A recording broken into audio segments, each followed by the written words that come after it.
આકાશમાંથી કાળી વસ્તુ ગડગડાટ અવાજ કરતી ઝડપથી રામેશ્વર પર પડતી આવી રહી હતી. ગભરાયેલા નગરજનો સૌ પોતપોતાના ઘરમાંથી બહાર નીકળી આવ્યા. આ સમયે રાજા રામજીનો દરબાર ભરાયેલો હતો. દરબારીઓ સાથે રાજા પણ બહાર આવીને જોવા લાગ્યો. તે વસ્તુ પાણીના ઝરણા પાસે આવીને પડી. સૈનિકો, પ્રજાજનો, દરબારીઓ સાથે રાજા એ જોવાને માટે ગયા. તે હાથ મોટી એક ઢાલ હતી. એના પર વિચિત્ર ચિહ્નો હતા. ઢાલ એવી રીતે જમીન પર પડી હતી કે એના કિનારાની ધાર કંઈક માટીમાં ઘૂસી ગઈ હતી. રાજાએ સિપાહીઓને હુકમ કર્યો કે એને ફેરવી ઉલટી કરીને બતાવવામાં આવે. 8-10 સિપાહીઓએ માંડ એ ઉપાડીને સીધી કરી. એની પાછળની બાજુ રેશમી કપડાથી સીવેલી ગાદી હતી અને પકડવા માટે સાંકળો હતી. સેનાપતિએ જોઈને કહ્યું, મહારાજ, આ યુદ્ધમાં કામ આવે એવી ઢાલ છે. ઢાલને ભરી સીધી કરવામાં આવી. રાજપુરોહિતે આકાશ તરફ જોઈને પોતાની આંગળીના વેઢાની ગણતરી માંડતા કહ્યું, મહારાજ, મારી ગણતરી પ્રમાણે આ સમયે દેવ અને દાનવોમાં યુદ્ધ થઈ રહ્યું છે. ત્યાંથી જ કોઈ પક્ષની આ ઢાળ છૂટીને અહીં આવીને પડી છે. રાજપુરોહિતે ઢાલ ઉપરના ચિહ્નોને ધ્યાનથી જોઈને કહ્યું, આ જરૂર દેવતાઓના પક્ષની છે. એના ઉપર સાથીઓ, સૂર્ય અને કમળ કોતરેલા છે. વચ્ચે સમુદ્રની લહેરો કોતરવામાં આવી છે. તે કદાચ વરુણ દેવતાની ઢાળ છે. બીજું શું સમજાય છે, રાજપુરોહિતજી? રાજાએ પૂછ્યું. બનવા જોગ છે કે દેવતાઓએ રાજ્યના કોઈ વીરની મદદ માટે માંગણી કરી હોય અને એટલા માટે ઢાલ ફેંકી હોય. જે વીર આ ઢાલને ઉઠાવી શકે તે જ દેવતાઓને મદદ કરી શકે. આ સાંભળીને રાજા રામજીએ ગર્વથી કહ્યું, તો મારા માટે જ ફેંકી હશે. મારો હાથ અડકતા જ ફૂલ જેવી હળવી બની જશે. રાજાએ ઢાલને ઉપાડવા કોશિશ કરી પણ એ જરાય ન ખસી. રાજા ભોઠા પડી ગયા. એમના બંને પુત્રો જોઈ રહ્યા હતા. એ પરિસ્થિતિ સંભાળી લેવા આગળ આવ્યા. પિતાજી, આપ ઘરડા થયા છો. ભલા દેવતાઓ યુદ્ધ માટે તમને શા માટે બોલાવે? અમે બંનેમાંથી કોઈને બોલાવ્યો હશે. બંને રાજકુમારોએ અલગ અલગ અને પછી બંને મળીને જોર લગાવ્યું, પણ ઢાલ તો હલીએ નહીં. તેઓ માથું નીચું કરીને એક બાજુ ખસી ગયા. બધાના સામે આવી રીતે શર્મિંદા થવું એમને ખૂબ જ ખટક્યું. સેનાપતિ અને સૈનિકોએ પણ જોર લગાવ્યું, પણ ઢાલ એમનાથી પણ ઉઠાવી ન શકાય.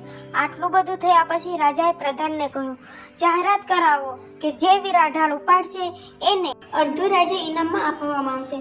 રાજકુમારોને આ વાત ના ગમી. પિતાજી, આવી જાહેરાત કરવી યોગ્ય લેખાશે? સાધારણ વાત પર અડધું રાજ્ય? તમે સમજતા કેમ નથી? આપણા રાજ્યમાંથી કોઈ વીર દેવતાઓની મદદે મોકલી શકાશે તો આપણા રાજ્ય પર દેવતાઓની કૃપા થશે અને આપણું રાજ્ય ધનથી હર્યું ભર્યું બની જશે. આટલું કહીને તેઓ પ્રધાન તરફ ફર્યા. પ્રધાનજી, નોકરો પાસે આ જગ્યા સાફસૂફ કરાવી અહીં તંબુ બંધાવી દો. આવો હુકમ આપી રાજા દરબારીઓ સાથે મહેલમાં પાછા ફર્યા. લોકોની ગીર્દી પણ ધીમે ધીમે ઓછી થતી ગઈ. બધા આ ઢાળ વિશે જ વાત કરી રહ્યા હતા. રાજમહેલમાંથી નોકરોને લાવવામાં આવ્યા. પહેરેગીરો કોઈ કોઈને ઝડપથી ચાલવા માટે સાબકા મારી રહ્યા હતા. એમને ઝરણા પાસે લાવીને સાફસૂફ કરવા માટે લગાવી દેવામાં આવ્યા. નોકરીમાં એક નિશાન બાંધાનો યુવક માતંગ હતો જે ઢાલની સાફસૂફી કરી રહ્યો હતો. ઝાડની એક ડાળ ઢાલ નીચે દબાઈ ગઈ હતી. એણે એને ખેંચવા માટે કોશિશ કરી પણ ન ખેંચાઈ. એટલે જોડે જ કામ કરતા બીજા નોકરોને કહ્યું કે હું ઢાલ ઊંચી કરું છું, તું નીચે સાફસૂફ કરી લે. માતંગે જોર લગાવીને ઢાલને બંને હાથે ઉઠાવીને માથા ઉપર લઈ લીધી. પહેરેગીરો એ આ જોયું તો તેઓ બૂમાબૂમ કરી ઉઠ્યા, ઢાલને નીચે ન મૂકીશ, એમ જ રાખજે.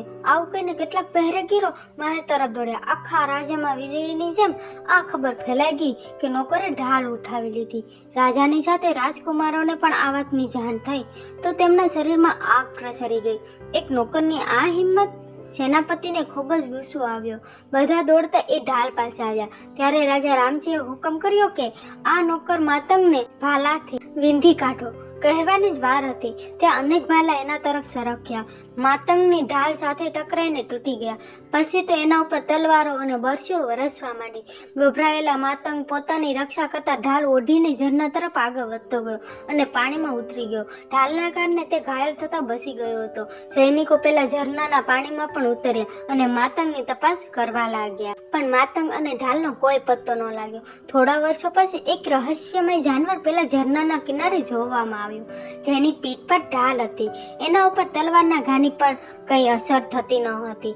માનવીઓને જોઈને તે ઢાલની અંદર સંકોચાઈ જતું હતું અને પાણીમાં સરકી જતું હતું. કહેવાય છે કે ત્યારથી જ પેલું રહસ્યમય પ્રાણી કાચબો કહેરાવવા લાગ્યું. દોસ્તો, તમને આ વાર્તા કેવી લાગી એ કોમેન્ટમાં જરૂર જણાવજો અને પસંદ આવ્યા પર લાઈક અને શેર કરજો. આવી જ વધારે મોરલ વાર્તા, મોટિવેશનલ વાર્તા અને કિડ્સ વાર્તાઓ ગુજરાતી, હિન્દી, અંગ્રેજીમાં વાંચવા માટે સબસ્ક્રાઇબ જરૂરથી કરજો અને સપોર્ટ કરજો. જય માતાજી.